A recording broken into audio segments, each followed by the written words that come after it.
네, 안녕하세요. 이번에 미리 보는 중간고사 배감고등학교 2025학년도 1학기 중간고사 몇 문제만 좀 풀이해드리도록 하겠습니다. 이거 자료 중에서 이렇게 돼 있는 거 봐주시면 될 것 같아요. 자, 그러면 바로 우리 3번부터 보도록 할게요. 약간 복잡한 회로 문제죠. 자, 우리 필요한 거 간단하게만, 필요한 핵심 개념 간단하게만 정리를 해보면은, 자, 우리 물질의 전기적 성질은요, 전자의 두 가지 종류가 있었어. 자, 커플 전자 이렇게 원자핵에 딱 속박이 돼가지고요, 자유롭게 움직일 수 없었던 속박전하고요, 그리고 원자에게 속박되어 있지 않고 자유롭게 왔다 갔다 할 수 있었던 자유전자가 있었죠. 자, 그러면은 우리 자유전자를 얼만큼 가지고 있냐에 따라서 물질의 성질을 그게 도체, 부도체, 반도체로 나눌 수가 있었는데, 우리 도체는 자유전자를 많이 갖고 있는 애들, 그리고 부도체는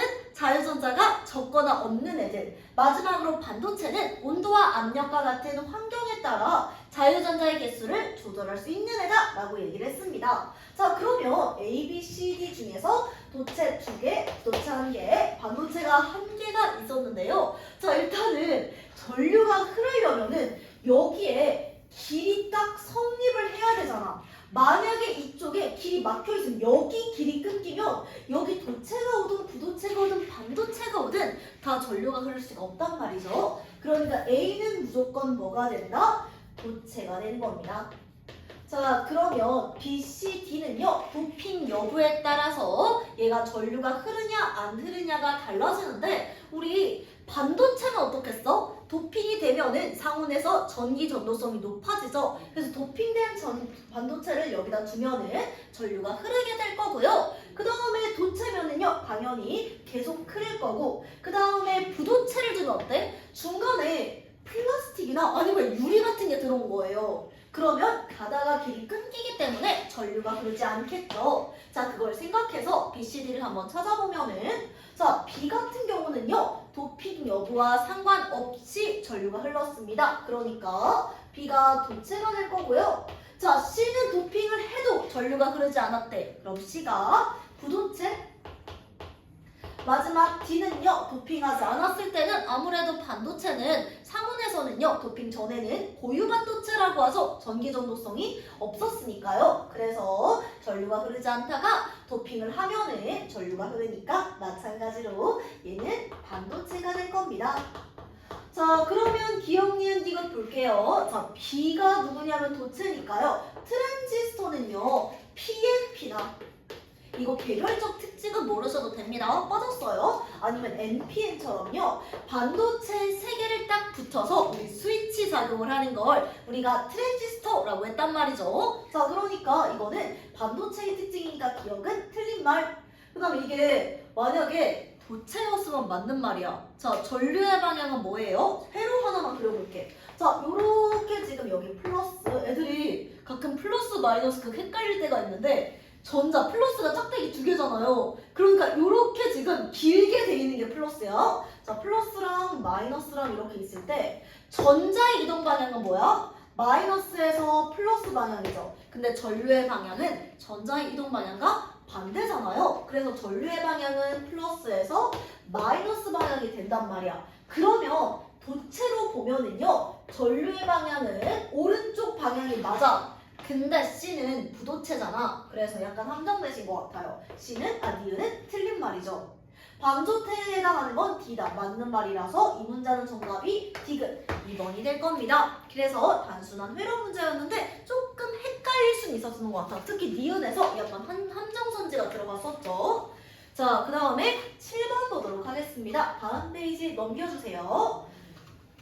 자, 물질이 갖고 있는 이제 주기성, 원자, 주기율표에 대한 문제인데요. 자, 같이 한번 1번부터 20번까지 보면은 쓰셔도 되고 안 쓰셔도 되는데, 여러분들 통합과학에서 적어도 원자 1번부터 20번까지는 확실하게 암기를 해주셔야 돼요. 하는 김에 써보면 A는 수소, B가 헬륨, C가 베릴륨, 산소, 나트륨, 알루미늄, 그리고 우리 얘가 잠깐만, 염소, 아르곤이 된다. 이렇게 봐주실 수 있겠네요. 자, 그러면 첫 번째, 안정한 이온으로 양이온을 이온을 만드는 애는 얘들아 금속 플러스 수소도 H 플러스를 형성하잖아요. 그래서 여러분들 여기에서 지금 BC카드를 기준으로 금속과 비금속이 나눠지니까 BC카드 플러스 수소까지 해서 BC카드 오른쪽이 비금속 그리고 왼쪽이 우리 금속이다 라고 했었는데 금속 3가지 외에도 H, 수소까지 해서 양이온을 만드는 애는 4개가 돼서 X는 4가 됩니다. 단원자 분자로 존재한다는 건 어떤 거야? 이런 금속 원소들은요 비금속과 결합해서 이온 결합을 해서 옥텟 규칙을 만족하려고 하고요 비금속은 공유 결합을 해서 주로 분자 상태로 존재를 하죠. 예를 들어서 산소는 O2 그리고 우리 플루오린은 이원자 분자로 배워졌잖아요. F2, Cl2, Br2, I2 이렇게 비금속 원소들은요 이렇게 다른 놈들이랑 2개 이상씩 공유 결합을 해서 옥텟 규칙을 만족하고자 합니다. 하지만 옥텟 규칙 이미 만족하고 있는 애들은 굳이 결합을 형성할 필요가 없죠. 그게 누구야? 18족 원소 비활성 기체죠. 자 그럼 여기에서 18족 원소는 2개가 되니까요. Y는 2가 되는 거고요. 자 그 다음에 마지막 한번 볼게요. 얘들아 이거 이온이 아니라 원자거든? 안정한 원자의 전자 배치에서 전자 껍질 수가 3개라는 건 뭘 찾는 거냐면 3주기 원소를 찾는 거잖아. 그럼 여기에서 3주기는 EFGH 4개가 돼서 Z도 4가 됩니다. 그럼 문제에서 이게 뭐야? Y분의 X 플러스 Z니까 2분의 4 플러스 4네요. 정답은 4번이 됩니다. 그래서 마지막 선지가 조금 헷갈리셨을 수 있는데 안정한 이온이 아니잖아. 이온이라고 하면은 아마 Z가 3이 됐을 거야. 하지만 원자를 말하는 거니까 우리가 알맞게 288 순서대로 전자 배치를 했을 때 이렇게 전자 껍질을 3개 가지는 3주기 원소만 찾아주시면 됐습니다. 자 그러면은 다음 페이지 한번 봐주시면은요. 자 그럼 우리 이제 세포막에 대한 내용이 나왔는데 우리 한 번만 개념 정리하고 문제 풀어보도록 할게요. 자 우리 세포막에서 기억해야 되는 거 우리 세포는 세포막을 기점으로 안팎을 나누고요. 세포의 내부는 크게 핵과 세포질로 나눠졌다 라고 이야기를 했었죠. 자 그러면 세포의 안과 밖을 구분하는 생체막 세포막은 어떻게 이루어져 있냐면은 그게 인지질과 막 단백질로 이루어져 있다라고 얘기를 했습니다. 자, 우리 인지질은 또 뭘로 이루어져 있어? 물을 좋아하는 친수성 머리하고 그 다음에 물을 싫어하는 소수성 꼬리로 이루어져 있고요. 막 단백질은 여러분 수용성 영양소입니다. 그거 기억해 주시면 돼요. 얘들아 근데 우리 세포막이 주로 요 인지질로 이루어져 있단 말이야. 근데 우리 몸은 70%가 뭘로 이루어져 있냐면 물이야. 그러니까 세포 안도 대부분 물로 차 있고 세포 밖에 우리 몸의 대부분도 물과 마주보고 있어야 된단 말이야. 그럼 꼬리가 이걸 견디겠냐고요. 그래서 세포의 안쪽도 머리가 향해야 되고요. 세포의 바깥쪽을 향하는 것도 머리가 돼야 돼. 그럼 꼬리는 어디야? 요렇게 세포막의 안쪽에서 마주 보고 있어야 되는 거죠. 이걸 우리가 뭐라고 해? 세포의 안과 밖을 모두 머리가 바라보고 있고요. 세포의 꼬리는요. 생체막 안쪽을 향하는 걸 우리가 인지질 이중층이다 라고 이야기를 해요. 그럼 우리 세포막은 전체적으로 이 인지질 이중층을 이루고요. 군데군데 막 단백질이 이렇게 파묻혀 있거나 관통하는 모습을 띈다 라고 이야기를 했었죠. 자 그러면은 이때 한 가지만 더 이 인지질이요 굉장히 꿀렁꿀렁 유동적으로 움직인단 말이야. 그럼 인지질이 움직이면서 요 막 단백질도 자유롭게 재배치가 돼. 이러한 세포막의 특징을 뭐라고 하냐면 유동 모자이크막이라고 한다는 점 기억해 주시면 되겠습니다. 이게 세포막의 구조예요. 자 그럼 두 번째 세포막의 특징에는 뭐가 있냐면 이 세포막을 기준으로 물질들이 들어올 수도 있고 나갈 수도 있단 말이야. 이렇게 물질이 왔다리 갔다리를 할 거야. 자 그런데 이때 다 들어오세요 다 나가세요 하는 게 아니라 세포막이 이제 농도차나 아니면 판단을 해서 야 너는 다 들어와 너는 다 나가 너는 좀만 들어와 너는 좀만 나가 이렇게 물질의 투과성이라고 하죠. 투과성을 조절할 수가 있어요. 얘가 얼만큼 들어오고 나갈지를 조절할 수가 있는데 이거를 세포막의 선택적 투과성이라고 투가성이라고 합니다. 자, 그럼 이 선택적 투가성에 의해서 물질이 왔다 갔다를 할 건데 다음 내용이랑도 이어지는 거예요. 자, 이때 방향성이 어때? 자, 이렇게 세포막을 기준으로요. 우리 90% 소금물이 있고요. 반투가성막을 기준으로 10% 소금물이 있다고 해볼게. 자, 우리 물질이 이동하는 이유는요. 자, 이렇게 농도 차이가 있어. 이걸 농도 기울기라고 합니다. 90%가 완전 크고 10%가 작잖아. 그럼 이 농도 기울기를 해소하는 쪽으로 항상 물질은 이동을 한단 말이야. 이때 분자가 이동하는 거. 만약 소금이 이동한다면 어디서 어디로 가야 돼? 90% 소금물에서 10% 소금물로 소금이 이동하겠죠. 이렇게 고농도에서 저농도로 분자가 이동하는 방법을 우리가 확산이라고 하고요. 근데 반대로 물이 이동하는 거야. 물이 이동하려면 자 90%더 짠 놈은 어떻게 해야 돼? 덜 짜줘야 돼. 덜 짠 놈은 더 짜줘야 돼. 항상 이게 기본이에요. 물이 이동하든 분자가 이동하든. 그럼 물이 왔다 갔다 하려면요. 90% 소금물 안으로는 물이 들어와야 되겠죠. 그리고 10%로는 물이 나가겠지. 10%에서는 나가야 되겠죠. 이렇게 세포막 안팎의 농도차를 줄이기 위해서 물이 이동하는 걸 우리가 삼투라고 합니다. 자, 확산이 요 문제고 뒤에서 삼투 문제가 나와서 삼투는 좀 이따 설명을 드릴 건데요. 자, 그럼 확산 같이 한번 생각을 해볼게. 얘들아, 여러분 여기가 7층이에요. 라벨라가 7층인데 니네들이 여기 올라올 때 두 가지 방법이 있어. 첫 번째는 계단을 사용을 하는 겁니다. 얘들아, 계단 쓰면은 이제 바깥에 애들이 많고 안에 애들이 별로 없어. 그러면은 계단을 활용을 하면은 이제 바깥과 안에 사람 수가 차이가 많이 날수록 빨리 애들이 올라오게 되겠죠. 근데 두 가지 방법은 뭐예요? 아무래도 계단은 좀 빡세죠. 두 번째 방법은요, 우리 엘리베이터를 활용을 하는 겁니다.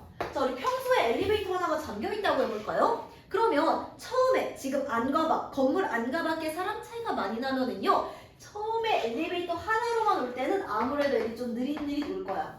그래서 아저씨가 보다 못해서 엘리베이터 하나를 더 개방해놨어. 그러면은 7층으로 사람들이 밀려 들어오는 속도가 좀 더 빨라지겠죠. 자, 요렇게 지금 계단을 이용하는 방법이 바로 단순 확산이고요. 엘리베이터를 이용하는 방법이 촉진 확산입니다. 자, 왜 내가 계단과 엘리베이터를 빗대어서 얘기를 했냐면 계단은 뭐 줄 서고 인원 이런 거 없잖아요. 그래서 단순 확산 같은 경우는요. 세포 안팎의 농도차가 클수록 분자들이 밀려 들어오는 속도가 빨라집니다. 촉진 확산이 엘리베이터로 들어오는 거라고 했지. 촉진 확산은 뭐야? 지금 막 단백질을 통해서 단순 확산이 인지질 이중층을 통해 들어오는 거라면 촉진 확산은 막 단백질을 통해서 물질이 출입하는 거야. 그럼 엘리베이터 한 개 더 열었을 때는 아무래도 우리가 들어오는 속도가 빨라질 거야. 근데 우리 엘리베이터 두 개밖에 없잖아. 더 안 열죠. 세포막을 이루고 있는 막 단백질의 개수는 한계가 있습니다. 그래서 촉진 확산의 경우는요. 일정 농도차 이상에서는 더 이상 확산 속도가 증가하지 않는다는 점 기억해 주시면 되겠어요. 사실 이건 그냥 개념 정리였고요. 이걸 물어보는 내용은 아니었죠. 자, 한번 보시면은요. 자, 이렇게 세포막 안팎으로 분자가 출입하는 방법을 확산이라고 하고요. 방향은 고농도에서 저농도 쪽이었습니다. 자, 그러면은 이 인지질 이중층을 통해 물질이 출입하는 방식이 단순 확산. 그 다음에 막 단백질을 통해서 물질이 왔다 갔다 하는 방법을 우리가 촉진 확산이다 라고 이야기를 했었어. 자, 그럼 우리 단순 확산. 자, 그럼 이 인지질 이중층 계단을 통해 들어오려면은요. 얘를 통과해야 돼. 꼬리를 통과해야 되니까요. 꼬리는 물 싫어하는 놈이잖아. 마찬가지로 물과 친하지 않은 소수성 물질이 단순 확산을 통해 통과를 합니다. 그럼 소수성 물질 뭐가 있어? 지방산, 모노글리세리드 이런 놈들이 있겠죠. 플러스 기체가 단순 확산되는 거고요. 촉진 확산은 단백질을 통해 왔다 갔다 하는데 방금 말씀드렸던 것처럼요. 단백질은 물 좋아하는 수용성 물질이잖아. 그래서 포도당이나 아미노산과 같은 수용성 물질들이 요 막단백질을 통해서 출입을 한다고 생각해 주시면 되겠습니다. 수용성. 그 다음에 또 촉진 확산되는 게 시너지 전달 물질, 나트륨과 칼륨과 같은 이온이 있었어요. 이렇게 기억해 주시면 좋겠고요. 자, 그럼 이제 한번 선지 보도록 할게요. 방금까지는 그냥 핵심 개념 하는 김에 정리를 해드렸거든요. 자, 기억 니은기들 같이 보시면은요. 기억에 해당하는 물질, 수용성 물질이니까 포도당 맞고요. 그 다음에 여기에서 단순 확산되는 거는요. 농도는 외부에서가 내부에서보다 낮다. 여기가 내부고 여기가 외부면 바깥이 고농도고 안이 저농도니까 고에서 조로 분자가 이동을 하는 거죠. 자, 그 다음에 기억, 이 페포의 모델은 기체 교환이잖아. 얘는 단순 확산되기 때문에요. 정답은 기억과 니은. 잠깐만. 기억에 해당하는 물질로 기억과 낮다라고 돼 있네요. 미안하다. 여기가 더 높은 거니까 정답은 1번만 정답이 되겠네요. 높다였는데 내가 잘못 봤어. 자, 그 다음에 15번 삼투 보도록 할게요. 여러분, 삼투는 우리가 뭘 기억해야 되냐면 동물세포와 식물세포를요. 나보다 농도가 낮은 저장액, 나보다 농도가 높은 고장액, 그리고 나와 농도가 똑같은 등장액에 넣었을 때 어떤 변화를 일으켰는지 그 용어를 여러분이 확인을 해주셔야 돼요. 지금은 단순한 풀이 과정이니까 간단하게만 말씀드리면은 동물세포와 식물세포를 나보다 농도가 낮은 저장액에 넣었으면은 자, 내가 세포의 농도가 50%인데 20%짜리 물에다 집어넣은 거야. 20% 뭐 소금이라고 할까요? 소금물에 넣으면 세포가 더 짠 놈이잖아. 그럼 덜 짜져야 되겠죠. 그래서 바깥에 있는 용액에서 세포로 물이 들어옵니다. 근데 동물은요, 우리 세포막으로만 둘러싸여 있기 때문에요. 세포 물이 들어오다가 터져버려요. 이걸 우리가 뭐라고 하냐면 용혈이라고 부릅니다. 식물은 어때? 자, 뭐냐면은 내가 밥 먹다가 동물은 밥을 너무 많이 먹어가지고 여기 있는 벨트가 뭐라고 할까? 버튼이 딱 터진 거야. 단추가 딱 터진 거야. 단추를 까먹었어요. 식물은 어때? 벨트를 딱 하고 밥 먹는 거예요. 그럼 배 나오는데 한계가 있겠지. 그래가지고 세포벽으로 둘러싸여 있기 때문에요. 물이 들어와도 터지진 않습니다. 팽창만 하는 거예요. 이걸 우리가 팽윤이라고 부릅니다. 자, 그 다음에 고장액에 넣었어요. 고장액에 집어넣으면 물이 내가 50%야. 근데 바깥에 있는 용액이 90%인 거야. 그럼 내가 덜 짠 거잖아. 그럼 더 짜줘야 되겠죠. 그래서 물이 세포에서 용액으로 나가게 됩니다. 그래서 동물 세포는 크기가 줄어들고요. 줄어들 일임은 없어. 그리고 식물 세포는요. 원래는 이렇게 세포막이랑 세포벽이 닿아 있었거든. 근데 물이 빠지면서 세포막과 세포벽이 이렇게 분리되는 거야. 이걸 우리가 뭐라고 하냐면 원형질 분리라고 합니다. 자, 마지막으로 등장액에다가 동물세포와 식물세포를 넣으면은요 가끔씩 물이 아예 이동하지 않는다라는 선제가 있을 텐데요. 오답입니다. 자, 항상 들어오는 물과 나가는 물은 어디든 존재를 해요. 하지만 저장액에 넣으면은요 들어오는 물이 나가는 물보다 많아서 우리가 물이 들어온다라고 표현을 하는 거고요. 고정액은 나가는 물이 더 많은 거겠죠. 그러면 우리 등장액은요 물이 들어오기도 하고 나가기도 하는데 이렇게 들어오는 물과 나가는 물의 양이 같아서, 그러니까 예를 들어서 운동회에서 이렇게 판 뒤집기 게임 여러분 아시는지 모르겠어요. 한쪽은 빨간색 판 뒤집으면 파란색이 나오거든. 그래서 한쪽은 이제 파란색 판 막 뒤집고 한쪽은 빨간색 판 막 뒤집는데 이 등장액은 애들이 뒤집는 빨간색 판의 수와 파란색 판의 수가 똑같은 거야. 그러면 게임이 끝났을 때 빨간 판과 파란 판의 개수가 똑같겠죠. 마찬가지로 등장액은 들어오는 물과 나가는 물의 양이 같아서요. 물의 출입이 없는 것처럼 보입니다. 하지만 물이 완전히 왔다 갔다 하지 않는 건 아니라는 점 기억해 주시면 좋겠어요. 자, 그럼 봐봐. 모양이 별로 변화가 없네? 그럼 얘는 등장액이라고 해석해 주시면 될 것 같고요. 나가 뭐야? 자, 보시면 세포막과 세포벽이 분리가 됐어. 이런 걸 우리가 원형질 분리라고 부른다고요. 원형질 분리는 언제 일어나? 고장액에서 일어난다. 그래서 나 용액의 농도가 가보다 크다라고 생각해 주시면 됩니다. 기억이 가에서가 나에서보다 낮다라고 했으니까 맞는 말이네요. 등장액. 얘가 예를 들어서 동물세포의 농도가 50이라고 하면 얘가 50인 거. 아이고, 얘가 50이고 얘가 90인 거니까 헷갈리면 이렇게 써보셔도 돼요. 가에서가 나에서보다 낮다. 맞는 말이네요. 그 다음에 니은 적혈구를 나에 넣으면 그쵸 쭈그러든다. 맞는 말이고요. 세포막을 통한 물의 이동. 자, 우리가 방금 봤던 확산이나 삼투는요. 더 짠 걸 덜 짜게 만들고 덜 짠 걸 더 짜게 만들어. 이 농도 기울기를 줄이기 위해 하는 건 에너지를 소모하지 않습니다. 그럼 언제 에너지를 쓰냐? 이거는 교육과정에는 없는데 능동수송이라고 에너지 기울기에 반하게 하는 거야. 더 짠 걸 더 짜게 만들고 덜 짠 놈은 더 덜 짜게 만드는 게 능동수송인데 이렇게 원래 선리가 고농도는 저농도가 되고 저농도는 고농도가 돼서 평형을 맞추는 거거든. 이거에 반하는 게 에너지를 사용해서 이치에 맞지 않잖아. 그래서 얘는 에너지가 사용되지 않는다가 맞는 말입니다. 다 맞네요. 정답 5번이에요. 다음 페이지. 다른 문제 제가 수업 시간에 풀이하지 않는 거는요. 제가 그 맡겨놓은 데스크에 맡겨놓은 자료에다가 값이나 넣어놨거든. 그거 확인해 주시면 돼. 저 지구과학을 안 하기엔 약간 아쉬워서요. 제가 태양계 생성 과정 간단하게만 설명을 드리려고요. 자, 우리 태양계는 어디서 시작했냐면은요. 거대 성운이 있고 태양계 성운이 따로 있는 거야. 자, 그래서 거대 성운이 존재를 했어요. 안정화된 거대 성운이었는데 주변에서 귀찮게 했지. 뭐? 초신성 폭발이 일어납니다.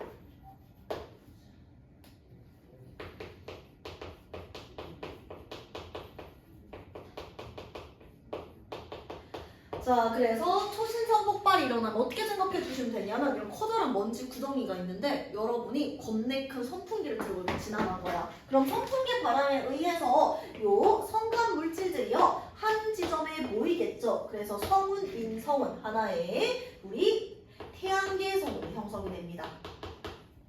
거대 성운 안에서 새로운 태양계 성운이 만들어지는데 자, 그럼 이 지점으로 태양계 성운이 다른 부분 다 밀도가 커. 자, 밀도가 크다는 건 무슨 소리야? 물질이 모여가지고 다른 부분보다 단위 부피다 질량이 크다는 거예요. 자, 질량이 크면은요 주변 물질을 끌어당기는 힘인 중력의 크기가 커집니다. 중력의 크기가 커지면 다른 물질을 끌어옴과 동시에 수축을 하게 돼요. 자, 그러면 이렇게 생각하면 돼. 니네들이 지금 이렇게 지하철 한 칸에 있어. 중력이 크니까 안에 사람들이 계속 들어와. 그러면서 어떻게 돼? 지하철 칸은 작아지는 거야.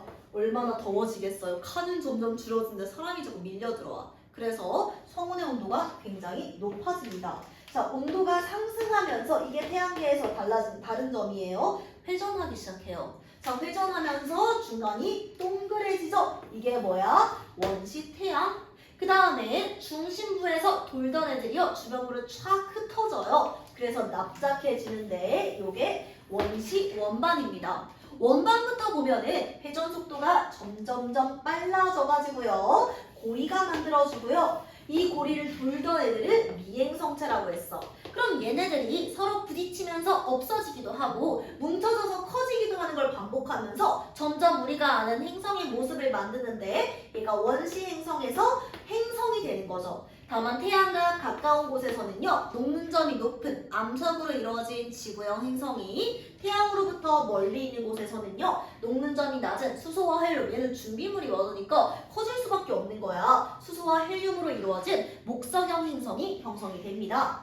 자, 그리고 지구형 행성은 마그마의 바다였다가 지금의 모습이 됐다는 거 이어서 나왔었죠, 우리 통합과학에서. 자, 그러면 1번부터 한번 볼게요. 맞고요. 중심부에서 원시 태양, 태양 얘기 안 했네요. 얘가 그래서 점점점 얘도 마찬가지로 회전 속도가 빨라져서 온도가 높아지다가 원시를 어떻게 했대? 1000만 K에 도달하면서 태양의 중심부에서 수소 핵융합 반응이 일어났던 거죠. 그래서 스스로 에너지를 만들 수 있는 태양이 된 거예요. 자, 3번 맞는 말이고 4번도 맞는 말이고 구성 성분이 방금 말씀드렸던 것처럼 지구의 행성은 암석, 목성의 행성은 기체로 이루어져 있기 때문에 정답은 5번이 됩니다. 다음 페이지 볼까요? 뭐야, 왜 안 나와? 미안해요, 잠시만요. 맙소사. 자, 다시 찍을 순 없으니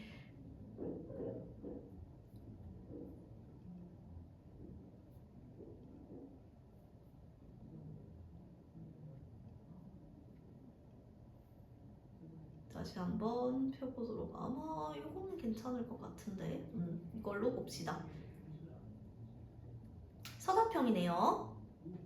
자, 여러분들이 무서우니까 여기서 더 건드리지 않겠어. 자, 여러분들이 알칼리 금속과 할로젠 원소, 비활성 기체를요 특수한 쪽으로 얘기를 했었죠. 자, 여러분 비활성기체는 화학결합을 형성하지 않아. 왜? 목택 규칙을 만족하니까. 하지만 알칼리 금속과 할로젠 원소는요, 한 끗 차이로 비활성기체가 못된 거잖아. 한 끗 차이로 추구미 도달을 못한 놈들이라서 화학결합을 굉장히 활발하게 형성합니다. 자, 둘 다 말씀드릴게요. 우리 알칼리 금속은요, 이게 그 내용이지. 누구랑 친해?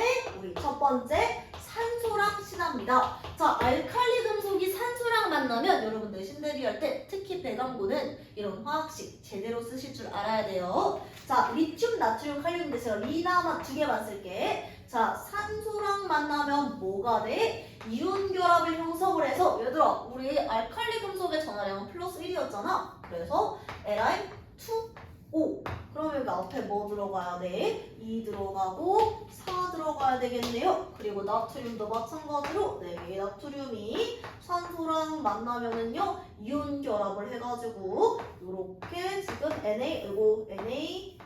Na2O를 형성한다 라고 봐주시면 되겠습니다. 이렇게 알칼리 금속과 산소가 결합한 거를 통과 2에 나오는데 산소와 결합한 형태 산화물이라고 해요. 근데 그걸 물어본 건 아니고요. 알칼리 금속이 반대로 물과 결합하면 어떻게 되는지 여러분 둘 다 알고 계셔야 됩니다. 첫 번째 수소기체하고요.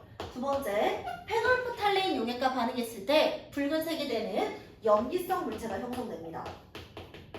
역시 써볼까요? 리튬부터 먼저 보여드릴게요. 문제는 나트륨이지만 자, 리튬하고요 물이 반응을 해요. 자, 그럼 방금 말씀드렸던 것처럼 수소기체하고요 뭐가 만들어진다? 리튬 수산화, 리튬 LiOH 통합과학 2에 나오는데 이렇게 수산화 이온과 결합한 걸 지금 물에 들어가서 OH-를 내놓는 애들을 우리가 염기성 물질이다 라고 이야기를 합니다. 자, 그럼 이거 개수 한 번만 맞춰주면 앞에 2 들어가면 되겠다. 자, 그래서 이게 첫 번째 알칼리 금속하고 물이 반응했을 때 우리 나트륨도 가볼까요? 나트륨하고 그 다음에 H2O가 반응을 하면은 수소 기체하고 요렇게 NaOH 수산화 강염기죠. 수산화 나트륨이 형성된다 라고 봐주시면 되겠어요. 아, 할로젠 원소도 한다고 했었지. 할로젠 원소는 누구랑 친해? 수소기체랑 친합니다. 그래서 할로젠 원소 F2Cl2 이렇게 이원자 분자로 존재하는데 얘가 수소기체랑 만나게 되면은요 할로젠화 수소 플로린 그리고 할로젠화 염소, 염화수소죠. 이렇게 할로젠 원소와 수소와 결합한 걸 우리가 할로젠화 수소라고 한다는 점. 그리고 얘가 또 누구랑 친하려는 알칼리 금속과 결합해서 그냥 금속이라고 하는 애도 있어요. 하지만 알칼리와 1대1로 활발하게 결합해서 이온 결합을 만든다는 거. 예를 들어 누가 있을까? LiF, NaCl 이렇게 각각 알칼리 금속과 할로젠 원소들이 누구랑 친한지 사실 이건 기본이죠. 그리고 여러분 내신 대비하실 때는요 요 화학식까지 확실하게 아셔야 요런 서술형에 대비를 하실 수가 있어요. 자, 그러면 1번 보시면은요 화학식 뭐겠어? 수소기체니까 잠깐만 수소기체 뭐죠? 산소와 반응해서 칼로 가는 거는 Na2O가 되겠네. 나트륨 이온은 플러스 1이고 산소는 마이너스 2니까 2대 1로 반응을 할 겁니다. 기억 그게 맞지? 그래. 그 다음에 니은은요 수소기체 H2 아니면은 수소라고 써주시면 되겠고요. 디귿 뭐다? 염기성? 붉은색이니까. 그 다음에 리은은 불꽃 반응과 이거는 여러분 내신에만 나오는 건데 나트륨은 노란색입니다. 마지막 문제 같은데요. 다음 페이지 보시면은요.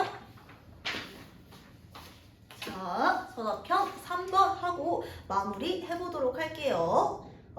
설마 또 안 나오진 않겠죠? 나오네요. 자, 어떤 인공막을 이용해서 물질의 이동 실험인데 자, 일단은 X를 20%에 냅둔 다음에 가만히 뒀대. 그거 무슨 소리야? 요 X의 농도를요 20%로 맞춰줬다는 소리야. 그 다음에 얘를 증류수가 들어있는 비커에 넣을 때 증류수가 뭐예요? 대표적으로 나오는 증류수는 빵 %잖아. 저장액이야. 자, 그러면 요 X, 요 막이 아마도 그거겠죠. 세포막이겠죠. 자, 그러면 세포를요 저장액에 넣으면은 자, 예시 들어볼까요? 내가 20%야. 바깥이 빵 %야. 그럼 내가 더 짠 상황이니까 덜 짜줘야 되겠죠. 그래서 바깥에서 안으로 물이 들어오게 될 겁니다. 그래서 X는 부피, 물이 들어와서 증가하게 될 거고요. 2번, 물이 들어왔으니까 농도차가, 바깥의 농도차가 더 농도가 더 낮기 때문에 밖에서 안으로 물이 들어와 우리 부피가 증가한다 라고 적어주시면 되겠습니다. 3번 너무 간단하죠? 이렇게 세포나 반투각성 막을 기준으로요. 농도차를 줄여주기 위해서 저농도에서 고농도로 물이 이동하는 방법을 우리가 산투라고 한다는 점 기억해 주시면 되겠어요. 그래서 이번에 난이도가 조금 쉬워서 배감공과 괜찮나 싶으실 수도 있겠지만 여러분 이렇게 문제가 쉬우면은요 1등급이 굉장히 촘촘해서 오히려 등급 따기가 힘들어져요. 그래서 여러분들이 꼼꼼히 공부를 하셔야 되고 이게 평소 난이도가 아니라 좀 쉬운 시험이었습니다. 기말고사 때 어려웠고 2학기 때 더 어려워서 배감공 과학 점점 난이도가 높아지고 있다는 거. 왜냐면 기말고사 2학기 기말고사가 진짜 어려워서 여러분. 그래서 한번 기억해 주시고요. 자, 그러면은 한번 풀이 듣고 모르는 부분 있으면 저한테 DM으로 질문해 주시면 좋을 것 같아요. 여기까지 보도록 하겠습니다. 수고했어요.